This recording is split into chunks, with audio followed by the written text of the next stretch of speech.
गुरुर्ब्रह्मा गुरुर्विष्णु गुरुर्देवो महेश्वरा गुरुर्साक्षात् परब्रह्म तस्मै श्री गुरवे नमः। ध्यानमूलं गुरोर्मूर्ति पूजामूलं गुरुपदं मंत्रमूलं गुरोर्वाक्यं मोक्षमूलं गुरवे कृपः। गजाननं भूतगणाधिसेवितं कपितजम्बो फलचारुभक्षणं उमासुतं शोकविनाशकारकं नमामि विघ्नेश्वरपादपङ्कजं। कृष्णाय गोविन्दाय हरे परमात्मने भक्तप्रणतकलेशनाशाय श्री गोविन्दाय नमो नमः। श्री गोविन्दाय नमो नमः। श्री कृष्ण गोविंद हरे मुरारी हे नाथ नारायण वासुदेवा हरि श्री कृष्ण गोविंद हरे मुरारी हे नाथ नारायण वासुदेवा हे नाथ नारायण वासुदेवा हे नाथ नारायण वासुदेवा श्री कृष्ण गोविंद हरे मुरारी हे नाथ नारायण वासुदेवा बोले सद्गुरुदेव भगवान की जय बोले भगवान की जय बोले श्री नारायण भगवान की जय हो बोले भगवान भगवान की जय हो। अप्सरा कहने लगी कि हे राक्षस। वह ब्राह्मण कहने लगा कि इंद्र इस प्रकार अपनी अमरावतीपुरी को गया, सो हे कल्याणी, तुम भी देवताओं से सेवा किए जाने वाले प्रयागराज में माघ मास में स्नान करने से निष्पाप होकर के स्वर्ग में जाओगी। सो मैंने उस ब्राह्मण के यह वचन सुनकर उसके पैरों में पड़कर प्रणाम किया और घर में आकर सब भाई बांधव नौकर चाकर धन आदि को त्याग कर शरीर को नष्ट होने वाली वस्तु समझकर घर से निकली और माघ मास में गंगा यमुना के संगम पर जाकर के स्नान किया। 3 दिन के स्नान से मेरे सब पाप नष्ट हो गए और 27 दिन के पुण्य से मैं देवता के समान हो गई और मां पार्वती की सखी हुई।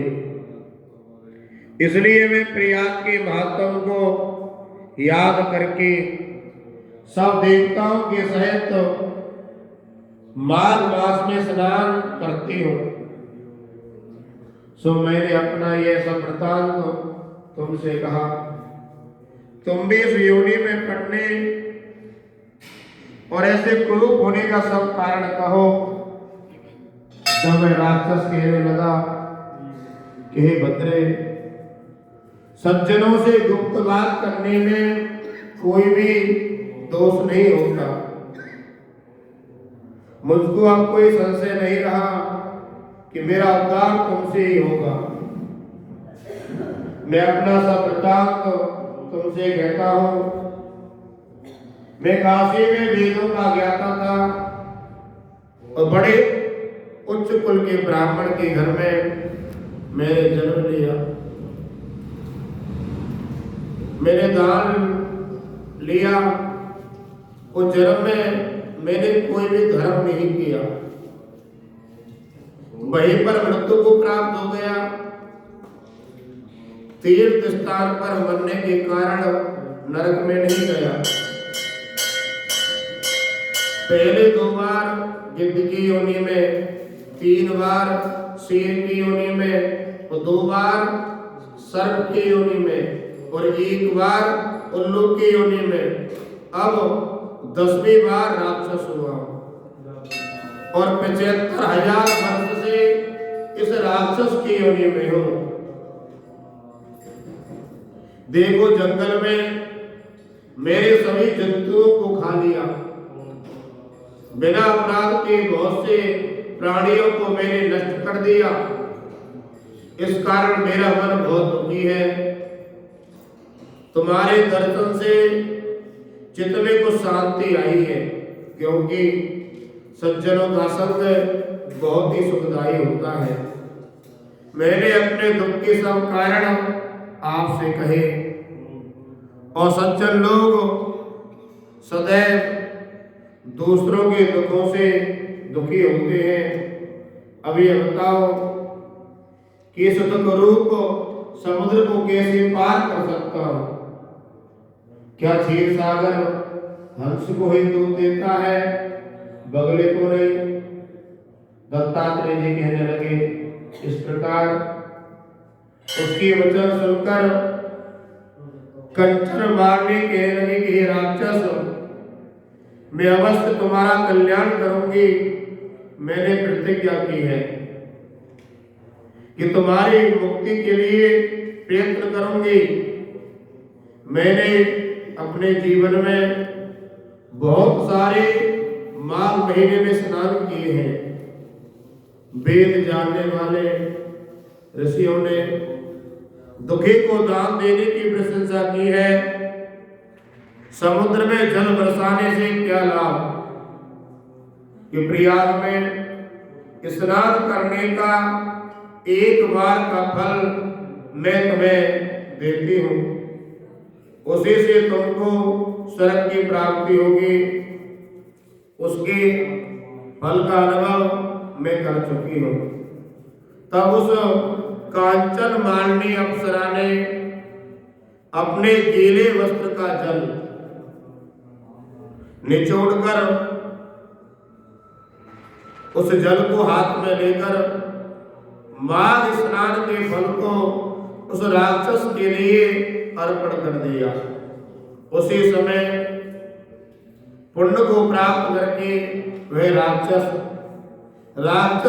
योनि शरीर को छोड़कर देवता के समान हो गया और आकाश में विमान पर चढ़कर अपनी कांति से चारों दिशाओं को प्रकाशित करता हुआ, कांचन मालिनी की प्रशंसा करता हुआ शोभायमान हुआ और कहने लगा कि ईश्वर ही जानता है कि तुमने कितना उपकार मुझ पर किया है, कि कौन किसको देता है वह भी अपना पुण्य।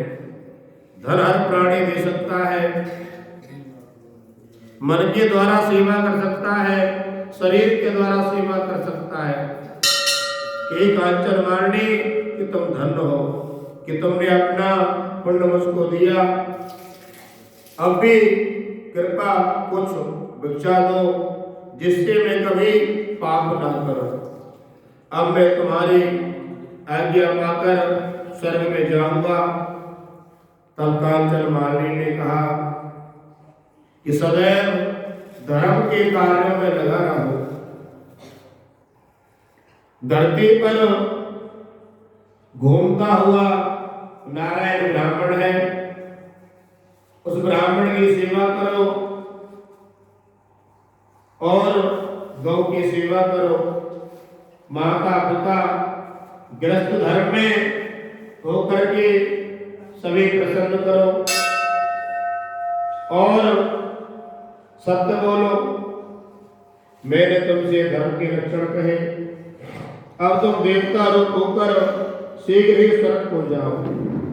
दत्तात्रेय जी कहने लगे इस प्रकार गंधर्वों के सेवक वे राक्षस कांचन मालिनी को नमस्कार करके स्वर्ग में चला गया और देव कन्याओं ने वहां आकर कांचन मारने पर फूलों की वर्षा की।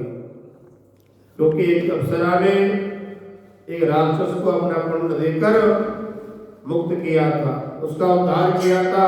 इसलिए स्वर्ग में रहने वाली अप्सरा ने उसके ऊपर फूलों की वर्षा की और कहा कि हे मंत्रे, तुमने अपना कुंड देकर इस राक्षस का उद्धार किया है। इस दुष्ट के डर से कोई भी इस वन में प्रवेश नहीं करता था। अब हम निडर होकर यहाँ पर घूमेंगे। इस प्रकार कांचन मार ने उस राक्षस का उद्धार करके प्रेम पूर्वक देव कन्याओं से पूजी जाते हुए शिवलोक को प्राप्त हुए। और जो प्राणी माघ मास में स्नान करता है सभी प्रकार के पापों से मुक्त हो जाता है और परमात्मा की कृपा से सभी प्रकार का वैभव प्राप्त करता है और अंत में शिवलोक की प्राप्ति करता है। श्री कृष्ण गोविंद हरे मुरारी हे नाथ नारायण वासुदेवा। श्री कृष्ण गोविंद हरे मुरारी हे नाथ नारायण वासुदेवा। हे नाथ नारायण वासुदेवा। श्री नाथ नारायण वासुदेवा। श्री कृष्ण गोविंद हरे मुरारी हे नाथ नारायण वासुदेवा। बोले लक्ष्मी नारायण भगवान की जय, बोले शंकर भगवान की जय। लेट हो गए अब क्या है।